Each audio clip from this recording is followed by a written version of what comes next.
সত্যানুসরণ পরম প্রেমময় শ্রী শ্রী ঠাকুরের শ্রীহস্ত লিখিত সত্যানুসরণ গ্রন্থ। মাত্র 22 বছর বয়সে শ্রী শ্রী ঠাকুর বাংলা 1316 সালে এক নিশায় লিপিবদ্ধ করে দিলেন তার এই অমৃত নিঃসন্দেহ শত উৎসারী বাণী। এখনও যারা সৎসঙ্গ দর্শন চ্যানেলটিকে সাবস্ক্রাইব করেননি তারা সাবস্ক্রাইব করে দেবেন। জয় গুরু। সর্বপ্রথম আমাদের দুর্বলতার বিরুদ্ধে যুদ্ধ করতে হবে, সাহসী হতে হবে, বীর হতে হবে। পাপের জ্বলন্ত প্রতিমূর্তি ওই দুর্বলতা। তারাও যত শীঘ্র পারো ওই রক্ত শোষণকারী অবসাদ উৎপাদক ভ্যাম্পায়ারকে।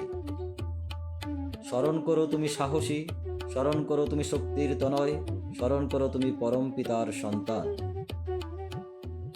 আগে সাহসী হও, অকপট হও, তবে জানা যাবে তোমার ধর্মরাজ্যে ঢুকবার অধিকার জন্মেছে। এতটুকু দুর্বলতা থাকলেও তুমি ঠিক অকপট হতে পারবে না। যতদিন তোমার মন মুখ এক না হচ্ছে ততদিন তোমার মলিনতার গায়ে হাতেই পড়বে না।